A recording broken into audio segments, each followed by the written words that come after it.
Introduzi-lo e conhecer o hepatologista, Dr. Tércio Genzini. Como vai? Tudo bem? Tudo bem, Bem-vindo. Boa tarde. Com você aqui. Que a gente vai falar de hepatite. Pois é. É um assunto até recorrente, a gente já falou algumas vezes, mas sempre desperta muito interesse, porque a cada ano, principalmente nessa época do ano, a gente tem abordado aí algumas doenças, principalmente virais, probleminhas que ocorrem e que a gente sabe que a imunidade está um pouco mais baixa ou também a gente está exposto aí a uma série de outros fatores que com o frio acontecem. A gente vai para um rápido intervalo, mas antes eu queria te fazer uma pergunta. A gente vai falar de todos os tipos de hepatite. Ok. Tem como classificar ou dizer se as hepatites virais, de fato, nesta época do ano, estão sendo mais agressivas, que a gente tem que estar aí mais atento? Porque tem os cuidados de outras. Mas quando a gente está falando de vírus, doutor? Eu acho importante falar sempre das hepatites virais, como você colocou, porque essas doenças são transmitidas por descuidos. E os descuidos acontecem a qualquer época. E são doenças que, se não diagnosticadas numa fase inicial, se tornam doenças muito graves, levam a condições muito graves. Então, acho que sempre é importante. Em termos de época, épocas de eventos, épocas de grandes aglomerados, carnaval. Agora se falou muito na Cracolândia recentemente e a gente viu lá que grande parte das pessoas que estão lá estão contaminadas por hepatites e outras doenças virais. Puxa vida. Exatamente, pela própria falta de cuidados que nós vamos comentar aqui. Pois é, saneamento básico e cuidados aí de higiene. Vamos então explicar a doença, né? O que é então a hepatite? O que compromete a hepatite? Então, hepatite é um termo genérico que indica qualquer inflamação que acontece no fígado. Tá. E, de acordo com a origem da inflamação, a hepatite recebe um nome. Então, se você, por exemplo, exagera na bebida alcoólica e tem uma inflamação do fígado, chama-se hepatite alcoólica. Tá. Se você toma uma medicação em exagero de dose, uma medicação inadequada, e inflama seu fígado, então é uma hepatite medicamentosa. E no caso dos vírus que causam hepatites, portanto, são hepatites virais. Então, conforme a origem, você designa o tipo de hepatite. Agora, a evolução de todas é a mesma. Tá, que seriam os sintomas para a gente ter um alerta. Exato, os sintomas são muito parecidos em todas as circunstâncias. O que diferencia é a evolução de cada uma. Algumas têm uma fase aguda, por exemplo, você exagerou na bebida alcoólica, você tomou uma medicação num determinado momento e parou de tomar. Então, seu fígado inflama e se recupera. Então, é uma hepatite aguda. No caso do vírus, o vírus continua no seu corpo. Então, ele se torna uma hepatite crônica. E ele fica durante anos agredindo seu corpo de uma forma silenciosa, você não percebe. E aí sim, as formas crônicas são as formas mais graves, que podem levar a consequências no futuro. O vírus não morre, então, como outros vírus que têm ali seu período, vai a 72 horas, coisa e tal, quando a gente está falando aí vírus da gripe? Entrando agora no mundo dos vírus da hepatite, existem vários tipos de vírus. Alguns deles são eliminados pelo corpo e fazem praticamente uma fase aguda e não entram na fase crônica. Tá. Por exemplo, hepatite A e hepatite E. Esses vírus não ficam no corpo. Agora, a hepatite B, 95% das vezes o corpo também elimina, mas 5% fica. E na hepatite C é o contrário, 90% das vezes o vírus continua, ele engana nosso sistema imune.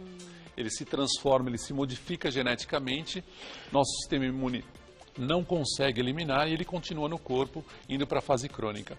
Então a hepatite C, na verdade, hoje é a mais perigosa. Tá aí, agora, para a gente entender um pouquinho como isso acontece no organismo, tem um vídeo muito legal de ilustração, para a gente visualizar como que o vírus se instala. Olha lá, inclusive mostra o fígado, é bem legal, vamos ver. Aí, se você quiser comentar. Então aqui nós temos o fígado, né, que é o maior órgão do corpo. Ele fica aqui embaixo das costelas do lado direito, pesa cerca de 2% do nosso peso. E aqui a gente está vendo o vírus.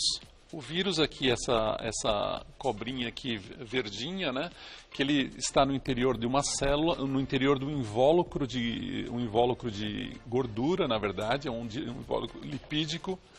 lipoproteico, na verdade, aí ele entra na circulação. Aqui são os glóbulos vermelhos, né? Isso simboliza o sangue, ele está dentro do sangue e encontrou aqui uma célula do fígado. Ele entra na célula do fígado, libera-se o material genético que se prolifera dentro da célula do fígado e produz novos vírus. Esses novos vírus vão infectar outras células do fígado. E assim ele vai se reproduzindo dentro das células e vai inflamando o fígado de uma forma global. Ele não faz de uma forma localizada que você pode ali tratar um pedacinho do fígado. Ele inflama o fígado de uma forma global. Aí ele transforma o fígado dessa forma superfície lisa, brilhante, numa forma mais crônica, cicatricial, que a gente vai mostrar em umas fotografias que nós trouxemos aí. E nesse momento, nesse estágio ou nesse início aí, a parte que a pessoa já tem a inflamação, quais são os principais sintomas? Como é que ela começa todo o quadro? Então, a fase aguda da hepatite, que acontece mais na hepatite A, ela é uma fase de cansaço, indisposição e, em algumas situações, a parte branca do olho, a esclera, fica amarela e a urina pode ficar escura. E a tonalidade da pele também pode ficar amarela. Nem sempre essa fase acontece. Tá. Essa fase, nós chamamos de fase aguda, clínica, mas ela pode ser subclínica. Ela pode ser assim tão discreta que nós não notamos a olhos nus. Olha. Nós conseguimos notar em exames. Então, o que acontece nesse tipo de hepatite? A pessoa foi numa praia ou foi num ambiente onde tem alimentos mal lavados e ingeriu o vírus. O vírus foi lá no fígado, inflamou, ela sentiu uma indisposição. Se ela ficar amarela, todo mundo vai notar. E as pessoas normalmente falam, olha, ficou amarelo, é com o fígado, né? Fígado, Mas ela pode não ter ficado, então, como a hepatite A ela é passageira, normalmente o corpo elimina. Agora, tem vômito, dores na região? Sente muita indisposição aqui na região da chamada boca do estômago, né? A gente, quando médico, a gente fala epigástrico. Logo abaixo aqui desse ossinho que a gente tem aqui no meio, sente uma indisposição aqui ou para o lado direito e sente muito cansaço, falta de apetite, tudo isso pode acontecer nessa fase aguda. Interessante. É assim, agora a fase aguda não discrimina o tipo de hepatite. Todas as hepatites podem ter essa fase aguda ou podem não ter também.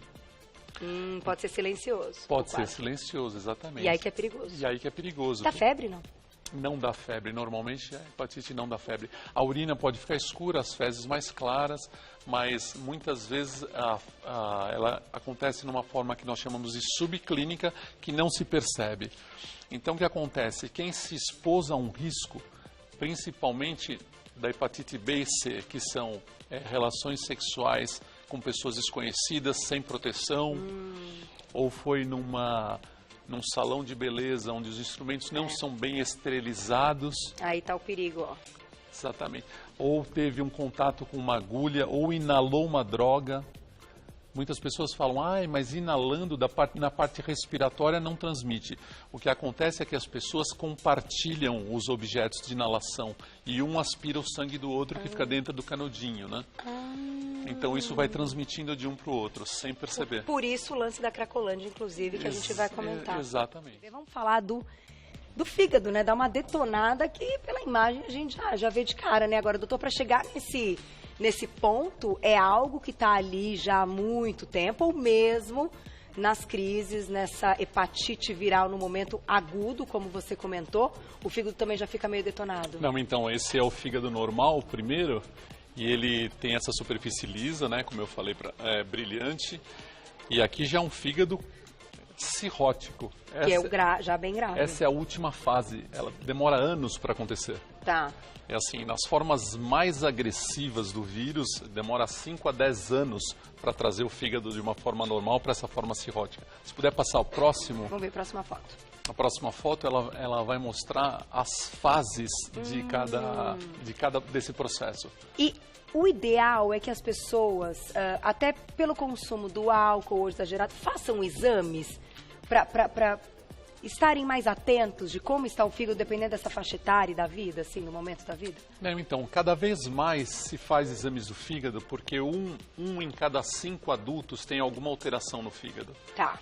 A alteração mais frequente hoje, Carol, mais do que as hepatites, é a obesidade no fígado, que é a esteatose, e leva a um quadro de hepatite também, por ser por gorduras, chamado de esteatohepatite. Tá. E a evolução é a mesma que nas hepatites virais e que em todas as outras hepatites, nas quais a agressão é contínua. Então, se você bebe continuamente, ou se você tem um vírus, ou se você tem uma gordura e não trata, todo o processo contínuo, ou toma um remédio que faz mal e você continua, ele vai levando para essas fases. Então, o fígado sai daquela fase normal para essa fase crônica, ele começa a se tornar irregular, depois ele vai para essa fase de cirrose, e a partir dessa fase de cirrose, é o maior fator de risco para o aparecimento de câncer de fígado. 90% das vezes, o câncer primário do fígado, quer dizer, aquele que se origina no próprio órgão, vem de um quadro de cirrose, atrás do qual está um quadro de hepatite. E para a gente notar aí essa mudança e até esse estágio, existem exames específicos de marcadores no sangue? Sim. No caso do fígado? Existem exames muito simples que são pedidos pelos ginecologistas das mulheres, pelos clínicos gerais, cardiologistas, que são simples exames de sangue que mostram a integridade do fígado. Se esses exames estão alterados, quer dizer que existe uma inflamação em atividade no fígado. E a partir disso, então, o paciente, a pessoa deve procurar um especialista, que é um gastroenterologista ou um hepatologista, para investigar qual a causa dessa inflamação e buscar, então, o tratamento. Ultrassom, esse tipo de coisa O ultrassom é um bom exame para rastreamento. Ele consegue olhar se o fígado está normal ou anormal. Muitas vezes ele não consegue diferenciar a fase em que está. Então, o ultrassom ele é utilizado dentro de um contexto, que é histórico do paciente, os fatores de risco que ele tem e os exames de sangue que são pedidos juntos. Perfeito. Vamos colocar a perguntinha do público, então? Daqui a pouquinho a gente volta para nossa mesa. Vamos lá. @VocêBonitaTV, quem escreveu pra gente? Na tela. Um beijo, Luana, obrigada. Carga viral zerada é resultado de cura? A hepatite C pode voltar? Vamos então comentar aí da hepatite C, esse lance que, enfim, não tem cura, coisa e tal.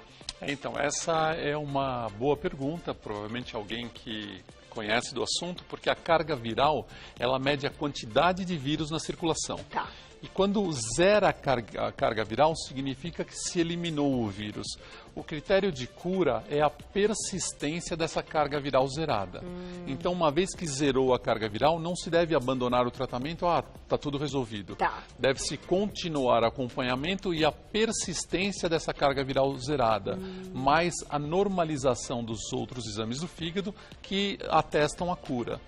Muitas vezes, Carol, existem associação de problemas. Por exemplo, a pessoa tem hepatite C e ela bebe.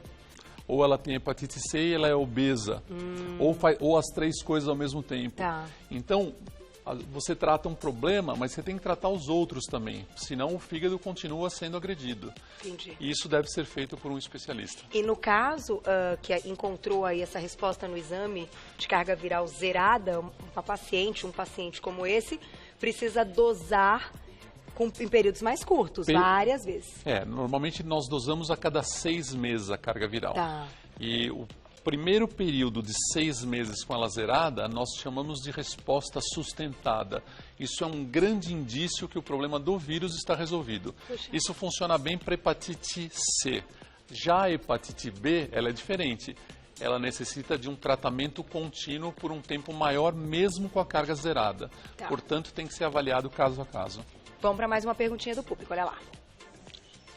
Beijo, Fábio, obrigada. A hepatite pode evoluir para uma pancreatite? E aí, quando é que a gente pode, enfim, relacionar as duas coisas? Pancreatite é a inflamação do pâncreas. Sempre que tem o final ite, se refere à inflamação. Então, gastrite, inflamação do estômago. Pancreatite, inflamação do pâncreas. São entidades separadas, mas elas podem acontecer como consequência da mesma agressão. Por exemplo, o alcoolismo.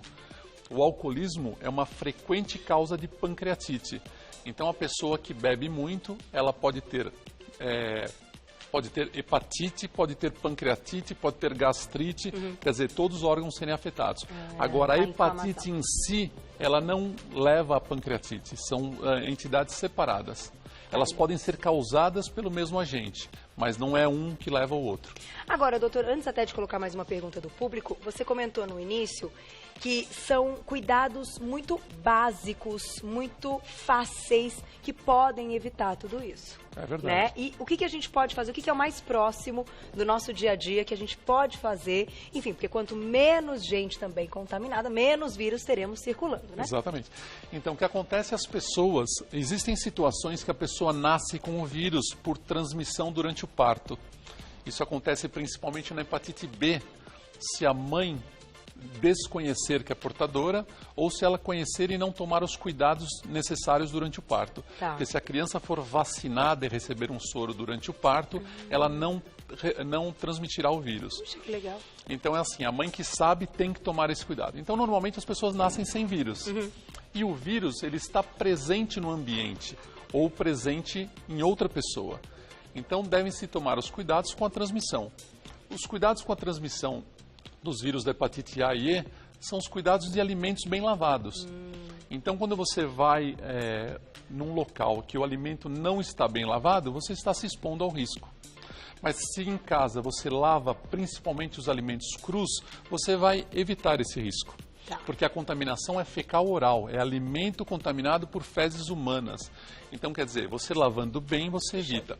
Já a hepatite B, C, delta e G, que são por transmissão sanguínea, quais são os cuidados? Você vai ter uma relação sexual, que você vai ter contaminação por secreção, você ou conhece bem a pessoa com a qual você vai relacionar e conversa, inclusive, sobre esse assunto, ou você usa uma proteção.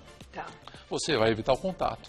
Você não deve usar drogas, mas se você vai usar, você usa uma seringa só para você. Tá. Não compartilha com ninguém. E não adianta colocar na fogueira, esquentar, fazer nada disso. Porque a gente tem que diferenciar a desinfecção da esterilização. Tá. Por exemplo, a gente falou aqui de objetos de um salão de beleza. Desinfecção é quando você mata bactérias e fungos. Por exemplo, você esquenta isso, põe isso na água fervendo. Você vai matar bactérias, mas o vírus você não mata. Para matar o vírus, você precisa de esterilização, que é uma autoclave. Fica lá a 200 graus durante 2 horas. Poxa, tá aí a diferença, inclusive, das máquinas, né, no estabelecimento. Então, é assim, você não se expondo a riscos, compartilhar drogas, piercings e tatuagens. Você vai num local que se colocou um piercing ou se fez uma tatuagem em alguém contaminado e vai usar o mesmo material para fazer em você, está se expondo a um risco. Então, a hepatite você evita a sua vida inteira não se expondo aos riscos. Agora, aconteceu de se expor a um risco. Você faz o exame para detectar o mais breve possível e tratar e eliminar o problema. E hoje, como é que a gente encara o tratamento aí? Enfim, falando de todas elas. Então, assim, as hepatites... As outras você tem que tirar, toda hepatite você tem que eliminar o fator causador. Então, se a hepatite é por álcool, medicação, obesidade, você trata a causa, resolve a causa, resolveu a hepatite. Nas hepatites virais existem medicações, tanto para hepatite B quanto para hepatite C, medicações que você toma, elimina o vírus e com a eliminação do vírus elimina o problema. Tá aí. Tem tratamento, isso que importa. Vamos colocar mais perguntinhas, minha diretora falou que tá bombando, tem um monte de pergunta. Vai dar tempo, meninas, olha lá. Fabi, um beijo, obrigada. A pessoa que já teve hepatite tipo A pode ter sequelas? Interessante a pergunta. E o quanto, aí a gente pode falar até de vacinação, né? O quanto previne e até se a pessoa pode ter de novo, né? Então, a hepatite A, ela é eliminada pelo corpo e não deixa sequelas. Existe uma cura absoluta. E a pessoa fica com anticorpos a vida inteira. Então, isso a gente chama de imunização ativa. Tá. Você tem uma memória imunológica. Se o vírus vier de novo, o seu corpo está ali pronto para produzir anticorpos e eliminar. Quem não teve contato na infância e na adolescência com hepatite A, existe vacina. Tá. Porque hepatite A na fase adulta, normalmente o contato com hepatite A se dá na infância ou na adolescência, quando existe mais exposição a esses alimentos contaminados. Se passou por essa fase e não teve contato, num exame de sangue vê que não tem anticorpos, existe vacinação para isso. Tem a fase, mais ou menos, que a criança é vacinada? Hoje faz parte do esquema de vacinação da criança, hepatite A e B. Entra no calendário de vacinação. Os pediatras recomendam, então vacina não vai ter em fase nenhuma. Tá. E aí tem que repetir a vacinação a cada 10 anos. porque existe um tempo de validade dessa imunização chamada imunização passiva, quer dizer, produzida pela vacina. Tá. Então caso a pessoa tenha tido, no caso da A, o corpo dela está preparado para combater. Não vai ter se ela teve, o corpo eliminou, ela está curada e não vai ter outro problema relacionado. Muito bom. Vamos para a próxima. Dá tempo. Mais uma. Um beijo, Patrícia, obrigada. Quem teve hepatite A pode ser doador aí de órgãos? Que pergunta interessante. Então, a hepatite A, ela não contraindica a doação de órgãos. Ela é uma doença que ela é eliminada, se torna curado. Normalmente, quem vai receber o órgão tem anticorpos contra a hepatite A também e, portanto, não contraindica a doação. Doutor, depois de, enfim, descoberto, diagnosticado, tratado, os pacientes têm uma vida normal, qualidade de vida, mesmo que seja hepatite B ou C, com a medicação que você comentou? Então, depende da fase em que a hepatite foi descoberta. Até esta fase de hepatite crônica é um processo completamente reversível. Tá. Você elimina a causa e o fígado volta a ser aquele fígado normal que nós mostramos. Na fase de cirrose, será necessário um acompanhamento a vida inteira. Para quê? Para prevenir essa outra parte que é o aparecimento do câncer. Então, a partir da cirrose, o acompanhamento é semestral a vida inteira.